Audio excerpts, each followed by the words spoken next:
Hey, Hello, how are ya? I'm doing great, thank you. How are you doing today? I'm good. Can you hear me okay like this? I can, yes. This time I actually found my headphones, so we're all good. Perfect, perfect. Oh my goodness.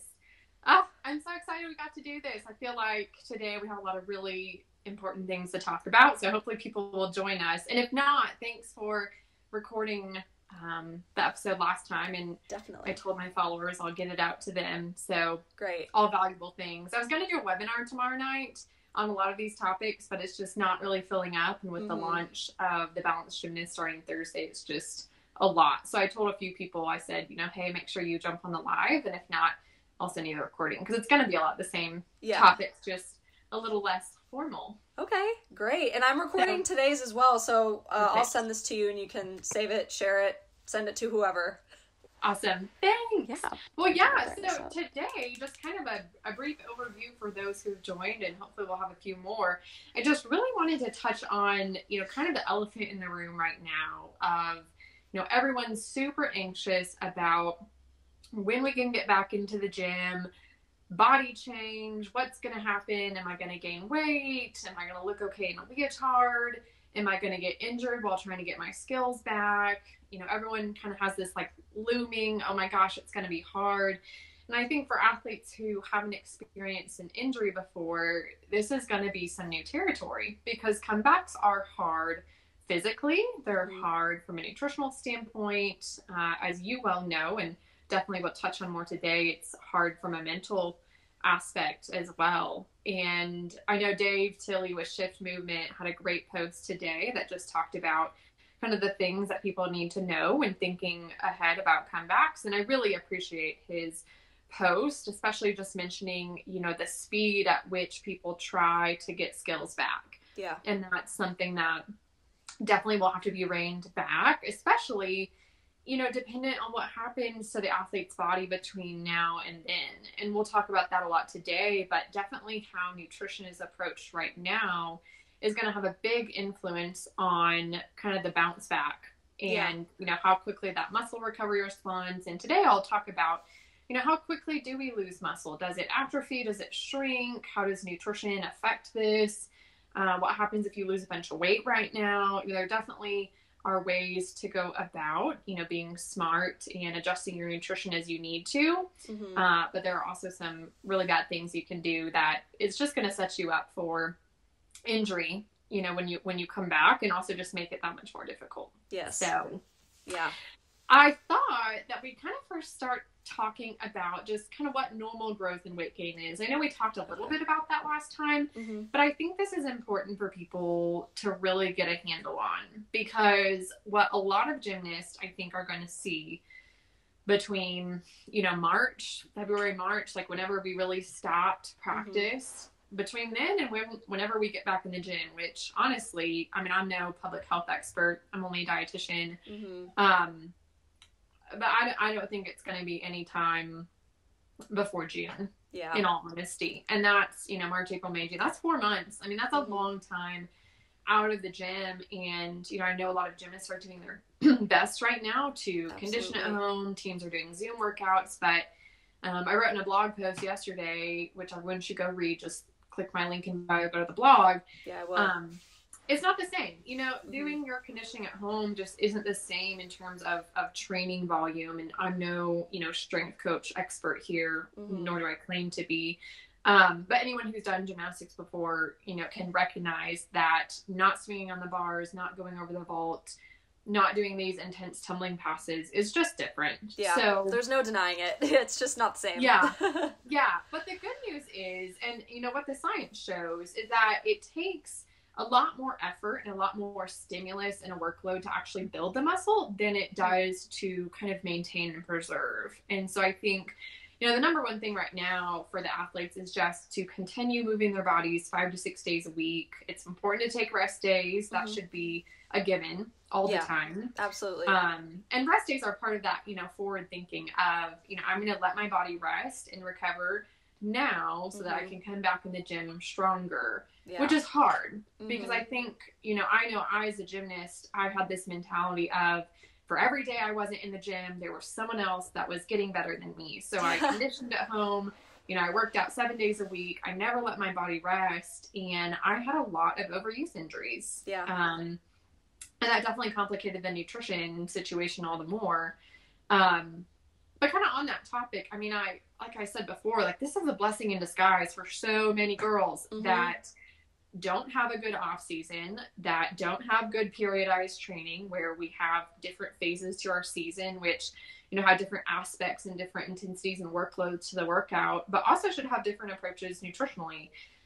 So this is a phase right now where a lot of rest and recovery should be done. So even though athletes don't have access to the gym and to the vault and to the bars, right. A lot of these little nagging overuse injuries, especially in our kind of younger, like 12, 13, 14, 15-year-old gymnasts who have grown a lot, they've jumped the levels really quickly, their training volumes increased, and their bodies just haven't caught up. Yeah. I think this will be interesting, though it's hard to really realize it now. I think this may pay off for a lot of girls in the future, just in terms of kind of rates of injury. On the flip side, though, I think what's going to be very mentally challenging for a lot of athletes is bodies are going to change during these 4 to potentially 5 months. And for a lot of gymnasts, it's just going to be the natural growth and development of puberty. Yes. And unfortunately, puberty is delayed in a lot of gymnasts, which kind of the clinical definition of that is they don't start their period before they're 15. Kind of a down the road side effect would be, the height growth is stunted. And when that starts to happen, that is not good because it really takes a lot of undernutrition or inadequate fueling to affect linear growth or height. So when that occurs, it's not good. And I think, unfortunately, I'd like to think our sport is changing, but I think historically we've celebrated, smaller, shorter girls. And, even coaches perpetuate this. I mean, I remember as a gymnast, I was one of the taller ones in the group, even though I was like 5'2". And the coaches would gripe about changing the bar settings, or having to move mats. Goodness. And they'll make 2 different groups of like the short girls and the tall girls, but oftentimes it's not enough. And I understand, they're spotting and whatever, but at the same time, comments like that really make a girl feel insecure about her body. Absolutely. And how quickly you grow, your genetic height potential, like none of those are things that you can control. And celebrating a lack of growth, which is a huge red flag of undernutrition, it's not good. It affects your bone density. It's going to set you up for increased fractures and stress fractures, and really have some long-term ramifications that you could even potentially see not only in your 20s and 30s, but later down the road. A lot of that is linked to osteoporosis and just other bone mineral density issues. So all that to say, from a mental coach perspective, what is your best advice for girls right now and people starting to notice body change? Like, if we're going to be really honest here, girls will say, I'm feeling softer, I'm feeling flabby, I don't feel as tight, I don't feel as strong. I mean, a lot of people will be like, I don't have my 6-pack anymore. Well, you still do. It's just maybe looks a little different. So from the mental aspect of that, how does an athlete kind of handle that internal conversation right now and be able to kind of look forward and pace themselves and know that, one day they're going to get back to where they need to be? Yeah, it's a great question. I think the first thing where my brain goes is like when everyone comes back in the gym, like, of course, like they're experiencing this feeling now. And right now things are not feeling right in terms of like every aspect of life. We're not on our usual game. But I think the one thing to just be aware of is what's great about this. Well, first, being grateful for what we do have and what you can do. Like you said, what can you control? You can control to some degree what you can do at home in terms of working out, the diet, nutrition, hydration, taking vitamins if you do that. Those are all really great, like, foundational steps to be mindful of. But in terms of like where your mindset should be, one thing that I would absolutely avoid is comparing yourself to others. Whether you're seeing your teammates on Zoom maybe some of your teammates are, feeling great still, looking great, whatever that opinion of yours is. I just encourage everyone to just this is the best time to like be selfish, I guess, like in a good way, in a productive way. What can you take advantage of in your daily routine that you've hopefully started to kind of establish now, like the new normal, I guess, for now. Avoiding comparison is like number one biggest thing. Like, be selfish, focus on you, what can you do, and just do what you can. And also accepting that this is not the time to worry about being perfect. This is just about maintenance and just kind of doing what you can do. Control. Just mitigating risk for future injury. Yep. Everyone, there's so many resources available in terms of like exercises to do for preventative injury. Even that alone, I think, is just great to take advantage of, because I know not everyone can go to a physical therapist right now if you are injured, and I would say, if you are injured right now, you are actually so lucky. Like this, like no one is going to be judging you every day. All you have is you and maybe your parents and your house. That's what I would say in a nutshell.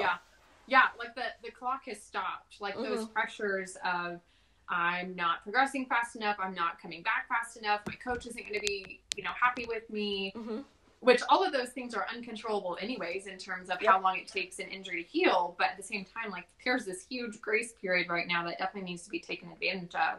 Yes. Yeah, and it's you do you. Like, as funny and cliche as that is, that's true not only now, but I think in all of life. And I think so many gymnasts compare themselves to, the Nastia Lukens of the world and the Simone Biles and even their teammates who, they equate, this girl got a college scholarship and this is what her body looks like, or this is how quickly she's come back from an injury. So that means, therefore, if those things happen to me, I need to look and function exactly like this, when that's just not true. It's your own kind of individual path. And, some bodies take longer to bounce back. And a lot of that's influenced by sleep and stress and, even internally how you're handling, your own issues right now. I was having a conversation last night with a gymnast about wheat and gluten and just, she was being really afraid of just, is gluten inflammatory?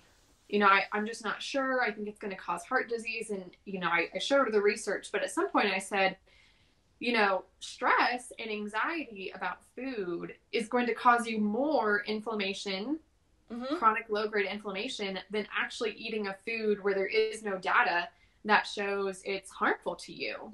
And, I think that was really profound for her. She was like, oh yeah, I really do worry a lot. And so I think it's kind of choosing in these moments to say, I can control this, I can't. And I'm just going to put it out of my head because it's just not something I need to waste my time and energy on right now. Yeah. So. And that takes time and like effort to practice. Like, it's hard to change that overnight, of course, but now that we have the time, this is the time to like try something new and maybe, try and think differently about, those choices to make. Yeah. And just starting to challenge those thoughts of, I think the most common one kind of in my realm is, gymnasts saying, well, I feel fat, but, fat is often an emotion. Yeah. It's, what are you actually replacing with the word fat? You're anxious, you're upset, you're lonely, all of those are super applicable right now. All of us are alone and isolated. We miss our friends. You may not even be with your family. We're anxious about the future. We feel totally out of control in terms of our health and our safety. And are you going to catch coronavirus? Are you, people worry about the food part. I mean, it's just a lot going on that can contribute to these kind of internalized feelings that really may or may not be a true physiological change versus just kind of that mindset. Right. And I know you offer some, you do these lives, you have some great blog posts, you've got a podcast. Like, I know you in particular offer a lot of free resources that I think can really help gymnasts with these things. I think another kind of interesting piece here is a lot of girls are going to go through puberty in these next couple months if they haven't, or if it's kind of been delayed because they've had what we call inadequate energy availability. So they are not eating enough to match their basic energy needs, their daily activity needs, and then on top of that, their exercise needs. And so I think a lot of gymnasts are going to struggle with that as they come back to the gym, because bodies will feel different. Mm-hmm. It's physics. Bars will feel different. You may be heavier, you may be taller. Your body composition will probably shift a little bit. Once you get back into the gym, it's going to shift even more. Mm-hmm. So, we had chatted a little bit about this, but, this period right now is very similar to an injury. Yep. In terms of, a gymnast that's in their teenage years, hasn't developed a ton yet. They get injured to the point where they really can't burn the same amount of calories, if we're going to be frank here. Mm-hmm. And maybe their eating doesn't change, which for them could be very beneficial. They could finally have enough food available for their body to be healthy and do what it needs to do. So, mm-hmm. I know you've had several injuries throughout your career, and probably injuries during these pivotal times of growth. Yes. So tell me kind of the mental aspect of that when you finally could come back into the gym. Maybe you had to go up in a leotard size. Maybe things just felt tight or felt different, or your clothes felt different. How did you handle that from a mental perspective? And maybe you didn't do it perfectly back then, mm-hmm. but what would be your best advice right now to gymnasts who are recognizing that these changes are happening and it's freaking them out? Yeah. Yeah, well, and I'm going to go back to what I said before. I think one of the most destructive things I ever did was compare myself. And so I speak from not just like articles I've read, but personal experience. And oddly enough, I was one of the girls, I was training with Nastia Lukin before she went to the Olympics. So imagine me, and I was, 5'1", I was like maybe 130, 120. I don't really know. It was like, I was over 100 pounds and sure. Very healthy. Yeah. But I I was much shorter than Nastia, but still, I'm just built differently. I'm built more like Shawn Johnson. Yep. But, but I didn't train with her, so I didn't get to see her in that same way every day. So I only say that not asking for pity. I'm just saying the least realistic thing you can do is to compare yourself. So that was one thing I struggled with. And it's one of the things I wish I had gotten better at when I was younger. Yeah. So speaking hindsight's 20/20, of course, it's easier to say that now. But I guess another thing that did help me was I surrounded myself with people and teammates that made me feel good, no matter what was going on. Because at the end of the day, I did know that, I was a good teammate, a good friend, a good gymnast, regardless of, whatever I looked like in a leotard, however I performed, my parents were still going to love me. No matter how I did, I was still going to try and go to a college, and that ended up being a huge confidence boost for me after a tough career, but I was successful. I will admit that, and I'm proud of that. But surrounding myself with positive people and people that lifted me up as opposed to bring me down, that was another good thing. And that's something we can all, I think, control no matter who you are, whether you're an athlete or retired or you're an adult or whoever. Yeah.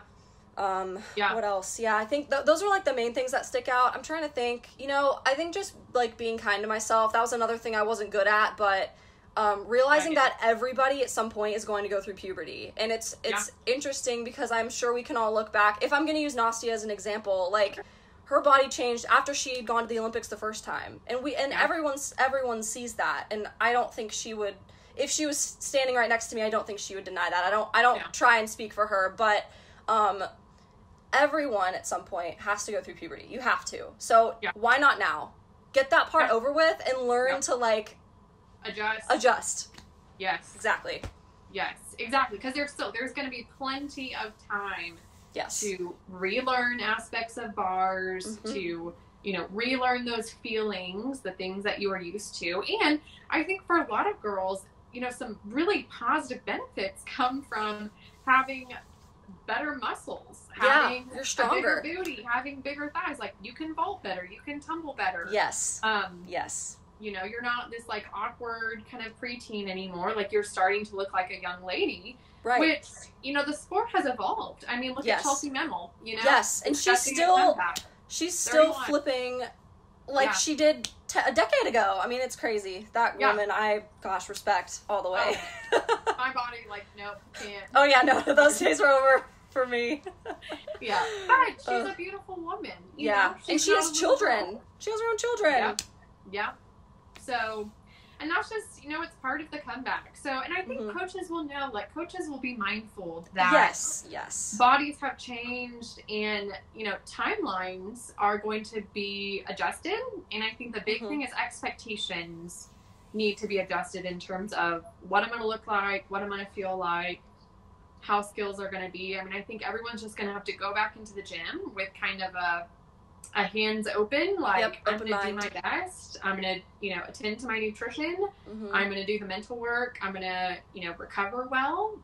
And I'm going to trust the process that the hard work going into this is going to pay off at some point. Yes. So from a nutrition perspective, and this is kind of the conversation that I've been having with gymnasts over the last 2 weeks, is, you know, these are the worst things you can do right now ever, and they are as follows. Number one is freak out and starve, because it only takes 2 weeks of inadequate nutrition or being in what's called a caloric deficit to lose lean body mass, which is your muscle. So this is huge, because, you know, if you can maintain the muscle you have right now, you know, it'll lose some of its strength, but that muscle memory is still there, and you're just going to get back to your skills and back to your, you know, kind of acceptable fitness level a lot quicker. Versus if you drop 5 or 10 pounds right now because you're just, you know, completely overreacting and are so freaked out about gaining weight or your body changing or looking different,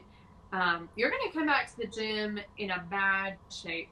Like, who cares if you weigh 5 less pounds? You are way more likely to get injured.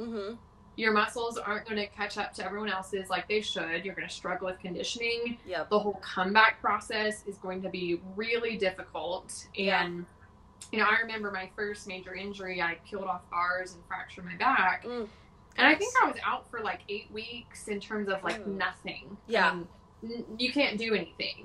And I was a freshman in high school, so I'd like already started my period. I had grown several inches between like 7th and 8th grade. Obviously had gained weight with that, but at the time I wasn't stepping on the scale. Like, that wasn't even in my wheelhouse. Like, why should I? No one should. No gymnast should. There's no need for that. The only time you should really step on the scale is at the pediatrician's office, you know, once a year, or if you're working with a dietitian because you're having issues. And even then, I mean, that's something that I don't do with every athlete, because there's only a time and a place for it. So I remember the comeback, like, you know, I think my body maybe had changed a little bit, but my head wasn't wrapped around that at that point. Like, I wasn't worried. But I think, unfortunately, today with social media and just, you know, it's a totally different landscape from, I mean, gosh, 10, 12, 14 years ago, that unfortunately, I mean, we know that eating disorders are starting at like 8 years old, if not before. I mean, it's a whole different landscape that, unfortunately, girls are stepping on the scale, and they are obsessed with the numbers, and they are, you know, taking pictures of themselves. And it's just a really toxic landscape that is so distracting, you know, like, definitely. So what if you put on 5 pounds between now and when you get back to the gym? That's 5 pounds. It will come off as you get back into your, you know, kind of gymnastic shape. And maybe it won't. Maybe it's just a natural part of growth that your body needed. And it doesn't matter. Like, if your body can still do everything it needs to, maybe it needed those 5 pounds. And if not 5, 10, you know, maybe it really needed that. And that's going to be the game changer between your career ending before college and actually making it to college. I agree. Because, you know, not eating enough and malnutrition, it's only going to last so long before the body at some point just is not going to be able to keep up with the demands from a sport like gymnastics. Yeah, I agree. So that's probably number one. You know, let's shoot for maintenance right now. If we put on a couple pounds, again, so be it. No big deal. And honestly, one day you're going to have to transition out of gymnastics anyways. So you may as well, like, take this as kind of good practice of, hey, my worst fears aren't actually going to come, you know, to fruition. So the second thing is adequate protein. So, you know, the number one is we need adequate calories, period. Adequate calories spare the lean mass. So it doesn't matter how much protein you eat if you're not eating enough in general. So we need a well-balanced diet.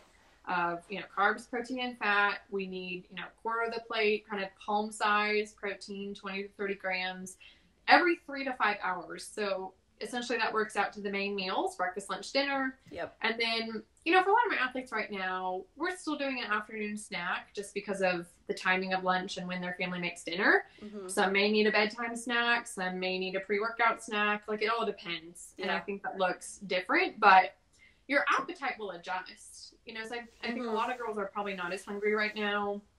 It takes a little bit of time for that to kind of calibrate. Yes. And kind of shifting from 20 plus hours a week of training to kind of the current state. Mm-hmm. And then I think what's making it difficult is, am I physiologically hungry, or am I bored?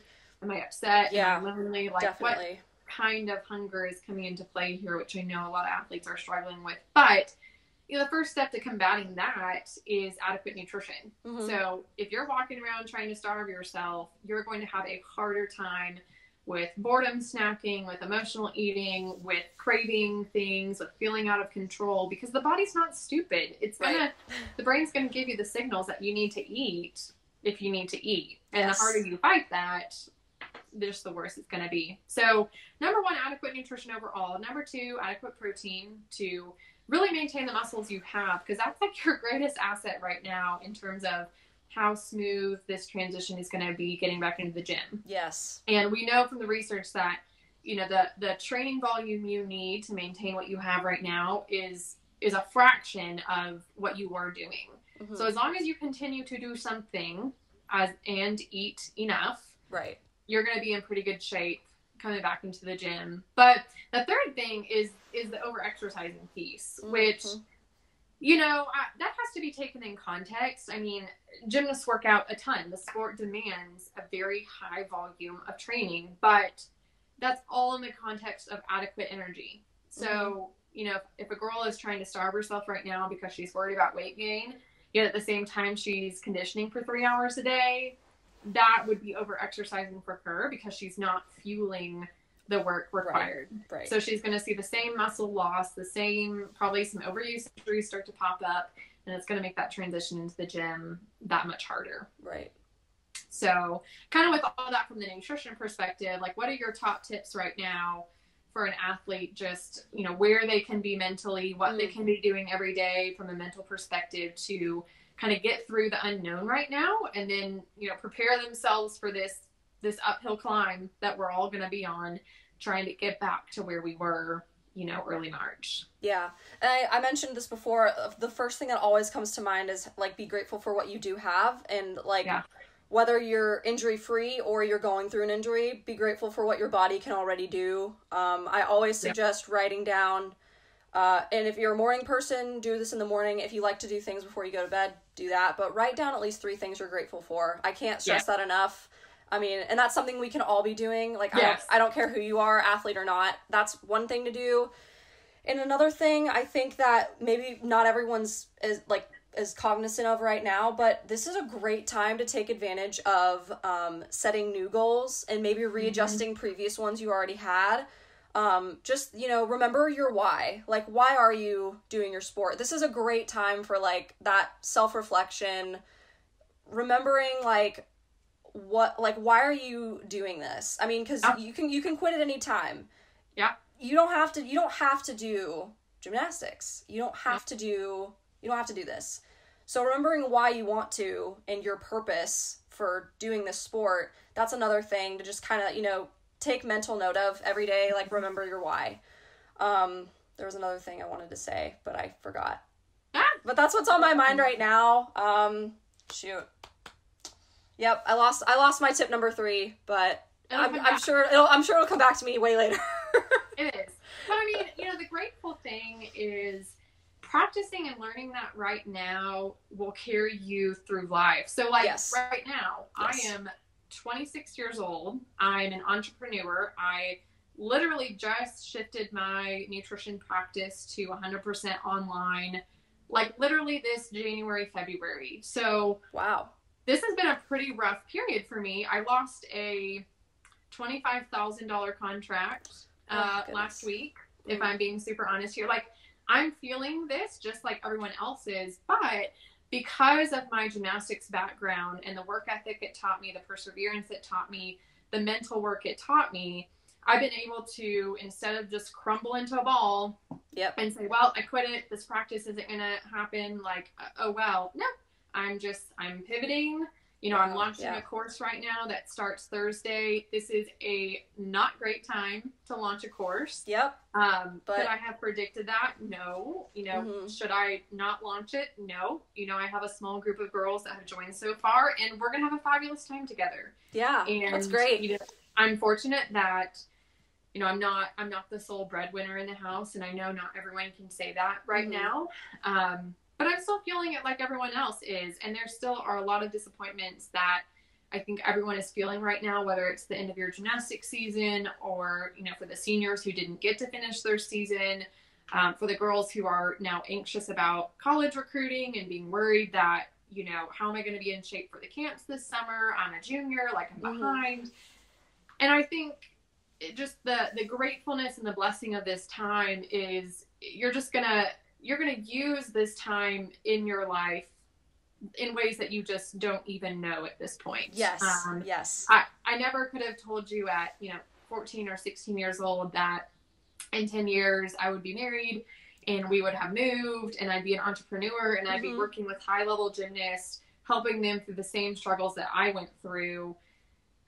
It just wouldn't have crossed my mind, but it's because of those hard moments. I mean, that's, I think, what defines you as an athlete is it's not the success. It's the blood, sweat, and tears, the gut-wrenching, sob your eyes out in the shower after practice, you know? I mean, it's those moments that will make you successful in college or in business, in relationships, and really teach you, I think, that level of grit and fight and fortitude of it's okay to feel the emotions. It's okay to be upset, but then we pick ourselves up, just like in business, we pivot and we figure it out and we move on from there.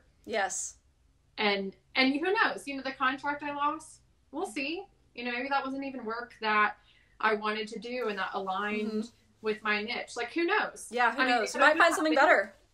And I mean, life happens. You can't always relate, like, oh, well, this happened, so this would be better. Like, who knows? It could have just happened because life sucks sometimes. Or it could be, you know, freeing up my space, freeing me up mentally. Who knows? Absolutely. So, you know, we'll check back in 6 months and see where things are. But, you know, I think that's just the reality. So whether it's in business or whether it's, you know, in your career as an athlete right now and, you know, some dreams have been crushed, like literally the worst thing you can do is that black or white mentality of, you know, well, screw it, you know, it doesn't matter now, so I'm just going to stuff my face with Oreos to, you know, calm my emotions down, and I'm not going to work out because it's already going to be so hard to get back into the gym anyways, you know, why bother? Like, those are just two toxic mindsets that will really set you back super far. That won't help anyone. It won't serve you. It won't make you better.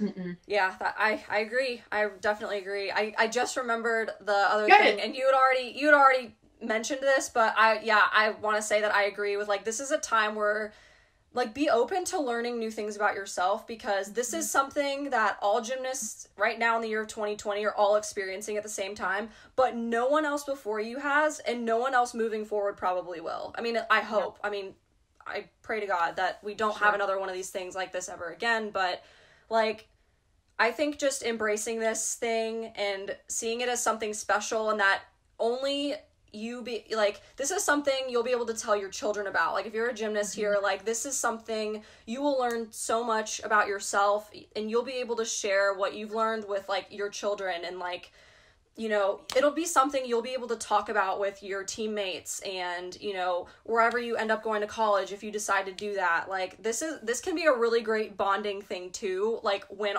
it's all over. So that's another positive thing to, like, look forward to, I think. Yeah, that brings up this is probably my last thought, but I was talking with a client last week, and, you know, we're working to move away from, you know, focusing on the scale all the time and trying to shift progress indicators to more of how are we feeling, how's our relationship with food, you know, how do we feel during exercise. And, we were talking, and she was like, the scale's not changing. Like, how do I know that it's good enough? How do I know that this is working? Like, why do I keep working with you and doing this? And there's a biblical concept of like piles of rocks called ziggurats, where I don't remember who it was, but as they would go on their journey, if something momentous would happen, they would build a pile of these rocks to serve as a remembrance of, I think it was what the Lord had done there. And so I told this client, and I think this moment right now is a pile of rocks for all of us. The comeback is going to be hard, but we're going to be prepared. And then when the next injury comes, or when the transition to college comes, be that transition to college gymnastics, which looks totally different, or just transition out of gymnastics, this 4 or 5 month time period is going to be really similar to that. Yeah. In fact, it may be shorter, it may be longer, but you're going to be able to hold on to everything that you learned during this experience. And it may not be what you learned during it, but after. Yeah. So I relate to that. Yeah. It's the after of like, I did get back in shape. It wasn't as hard as I thought. I didn't get injured. I didn't lose all my skills. I didn't balloon up 300 pounds. I didn't XYZ, which is, kind of that catastrophic, we all go there. Yeah. To some degree or another. So I think it's the journaling, it's being grateful. I think it's, adding every bit of confidence you can to kind of the notch in the belt of reminding yourself what you've been through. If you've been through an injury before, then you've got a leg up, because you know that it's possible to get back. You know what that's like. Like I said earlier, for some girls, they've not experienced that yet. And that's okay, because everyone gets injured during their career at some point. Yep. So this experience is just going to prepare you for if and when that happens, and will hopefully help to abate some of those fears of, I'm going to lose my skills, I'm going to, XYZ. Right. So, yeah. Anyways, I like a bunch of pile of rocks. I think love that. It's important, because we forget, like, we have amnesia of the success that we've had in the past, and the hard things that we've gotten through. We like to forget about them, not purposely, but I think especially for the gymnasts who, we're striving for perfection. We're always focused on, the imperfect and what needs work, and, how much we still have to go. And I, as a gymnast, I was horrible about celebrating the victories. I would, I would finally get a skill, and my coach would be like, you need to celebrate this victory. And all I could think about was the 8 other skills I still didn't have, Yeah. I talk about that all the time. I'm really glad you brought that up. That's so important. Absolutely. Yeah. Absolutely. So anyways, that's about all I had for today. Great. This has been great. Yes. I hope everyone who gets to watch this enjoys it. I think it'll be really helpful, and probably a conversation to like replay to yourself in another month or so, when it just probably is going to get even ickier feeling at times. But we'll get there. This isn't going to last forever. Absolutely. We'll all make it through, and it's just preparing you for greater things. Yeah, I agree. So. Yep. It's all temporary, and we're all in it together. Everyone's going through the same thing. Yes. And that's the thing, is we will all be having to get back into shape. Yes. Yep. This isn't just going to be you who's the injured one. Like, this is all of us. So it doesn't matter. Like, that's a level playing field. Exactly. So, so who cares? Right. It is what it's going to be. Right. So, well, thanks, Briley. We will do this again. Wonderful. And I always appreciate your insight. If you guys don't follow her, you can follow her at Mental Coach Briley. Correct. You got it. Okay, Mental Coach Briley. Yeah. She works with gymnasts of all levels on the mental aspect of things. She was an elite gymnast. She was a former collegiate gymnast from the University of Michigan, team captain. So if your athlete is struggling, she is definitely your go-to person. I don't handle the mental stuff as much unless it's related to food and nutrition as a dietitian, but my new course, The Balanced Gymnast, which is a very well-rounded course, starts this Thursday. So tomorrow's the last day to sign up. So people might be watching this and the course has already started, and that's okay. It'll be offered in probably another 6 months, but now is really the time to jump in, because this is the time to invest in your nutrition, to get these things figured out. Yep. And really prepare yourself for next season, because it starts now. Yep. So that's right. Okay. Well, you know where to find both of us. We have got a lot of great free content. Yes. Insta posts, blog posts. Briley has a podcast. A lot of free resources that even if you can't afford to work with a dietitian or work with a mental coach or pay to work with someone right now, there's a lot of legitimate free gymnast specific stuff out there. And if you have questions, shoot either one of us a DM and we're happy to answer. Absolutely. Yep. So great. All right. Well, maybe I'll see you next week. Yeah, that would be great. I look forward to it. Thank you so much for your time. Yeah, same time, same place. That'd be great. I love it. Always a pleasure. Thanks, Briley. All right. Thank you so much. Bye. Bye.